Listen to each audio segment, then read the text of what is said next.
my collet chuck. Just going to turn this face down a little bit.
Today I'm gonna fix this magnet. This is just some dumb little thing, but it's meaningful, right? You know, stuff like this. We collect magnets wherever we travel.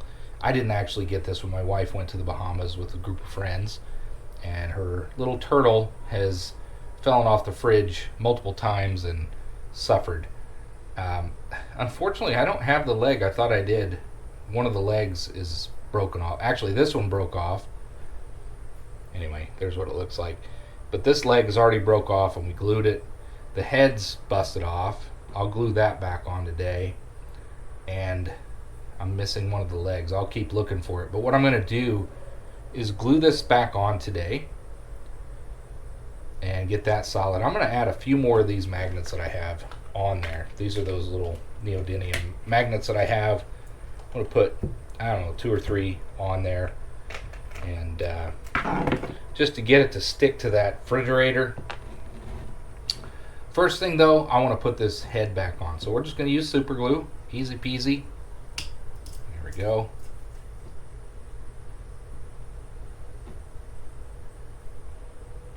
Put a little there. There we go. And then on the head.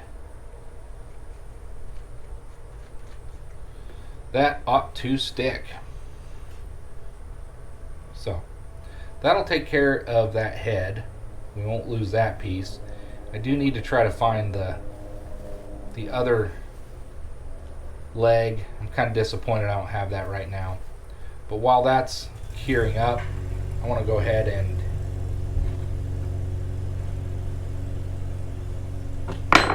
put on a couple more of these magnets. I got 3 of them here.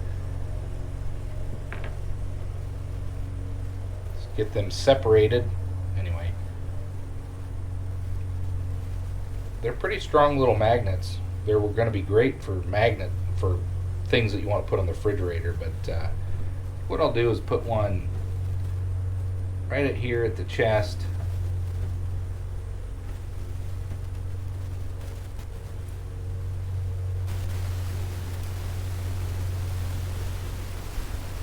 Right here in the torso.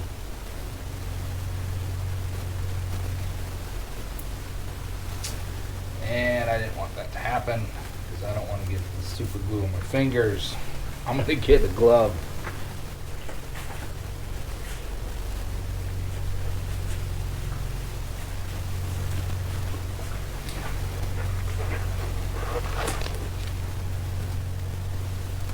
I do not like super glue. It doesn't come off of your fingers. There. Let's get these separated. I didn't want that to happen, but it did. Get out of there. Really? Well, I guess I should have waited. Put these on there. There's one. The other should be way back here. Alright, I'm not going to put any more on there until those dry. I got one more. I don't think I really need it, but I will put a little more super glue around that one though.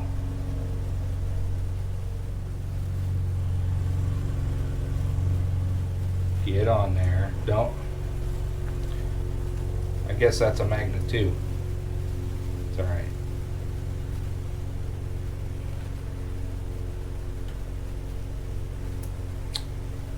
Well, so keep in mind when you're working with this stuff, these magnets are strong little guys. They want to do their job. There we go.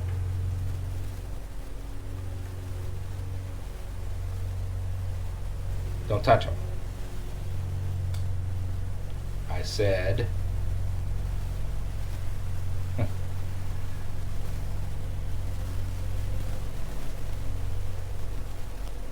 There we go. We're just going to leave it at that.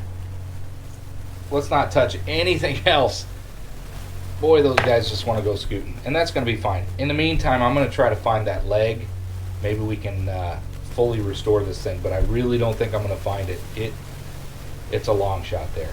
Anyway, thanks for watching. I'll finish up this clip with showing you all my magnets. traveling, it's just something fun we do. We always try to buy a magnet from wherever we go. So I'll see you shortly.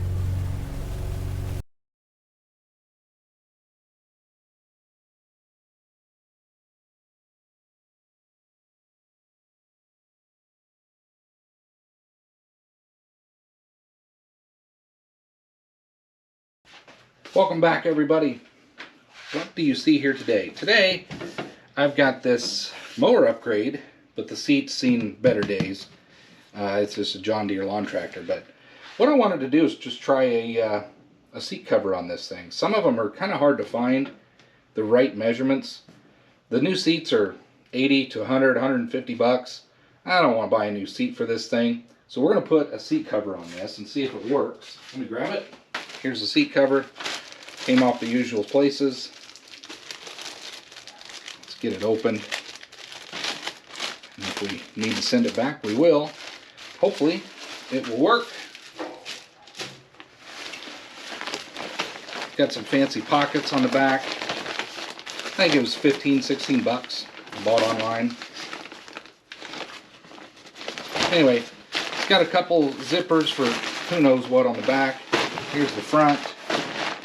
I think this is going to work. Might be a little big, but we'll see. There is a hole for drainage, but I don't leave it outside. So let's get this on here. See what it does. See what it looks like.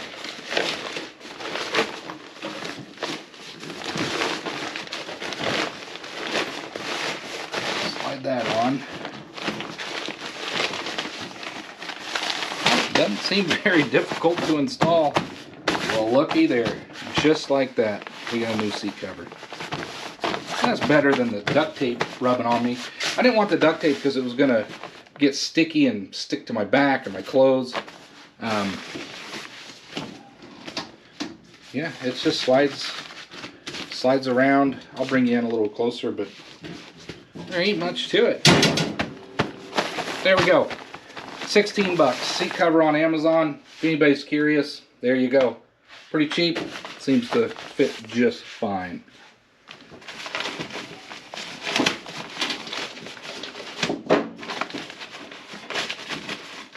Yeah. There we go. Just kind of goes underneath. Here's the pockets. There's a zipper for who knows what.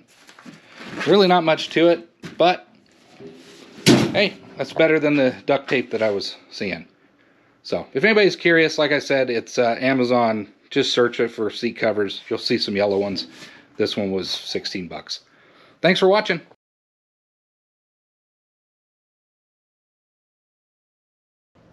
Hey everybody, welcome back.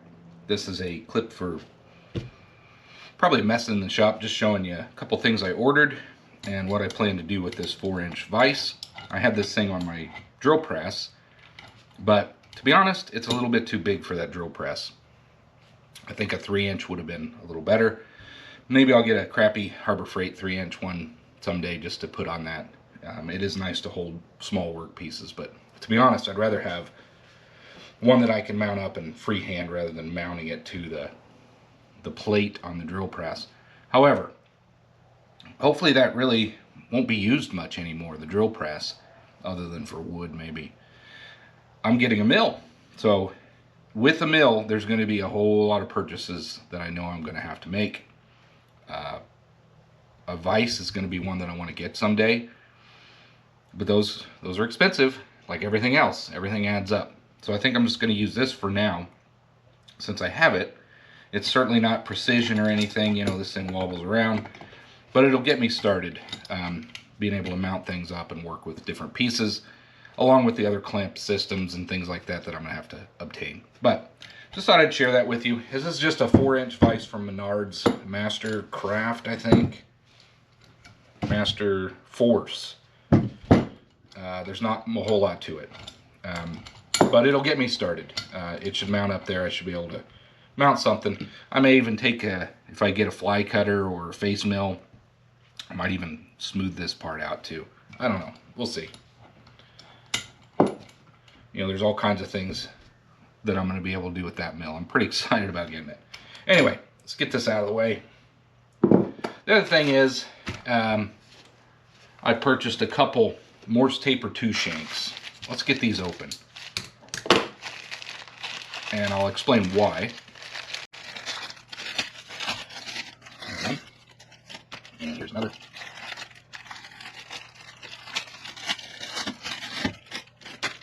So these are some Morse Taper 2 shanks. I got them taped up pretty good. Doesn't look new, but it's okay. Let's take a look at these things. There we go. So there is why I purchased these. If you can see, these have a threaded end on them. And I've got a few ideas for some future projects.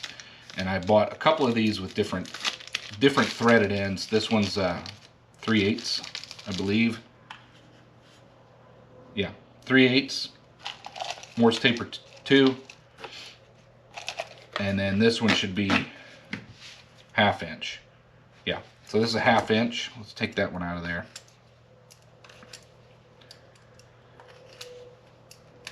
There we go.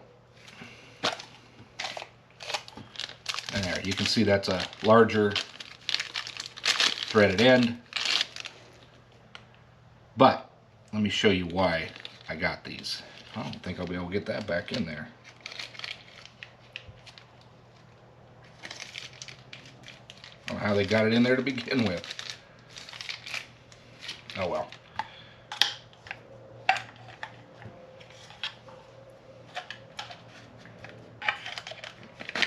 Container's not big enough. So here's why I bought these. Just to have some options. They weren't that expensive, but I wanted to have them on hand for if I am working on a project. But if you recall, I made this die holder for the tailstock. It's a straight shank and requires mounting into a Jacobs style chuck on the tailstock. That adds additional, you lose additional distance on your lathe bed from adding that chuck. It really hasn't been an issue. I doubt it'll be much of an issue in future, but by going this route, I'll be able to thread. Let's say I wanted to modify this and make it mountable straight to the tailstock. I could cut this off, face that off, drill and tap either a 1/2 inch or 3/8 inch hole and thread it, and I could then just mount this straight into the tailstock, and I wouldn't need to use the Jacobs chuck. I'm not going to modify this one. I like that option. I like being able to use this. It's a little more universal for people that may not have a certain style of Morse taper. Like this is dedicated to Morse Taper 2s, so if you had a 3 or 5 or whatever, you're not going to be able to use it. But at any rate, someday I'll probably make another one of these, and I'll use these shanks. But that's why I got those, just to have them and ready for future projects. So anyway, hope you enjoyed, and hope to see you on the next one.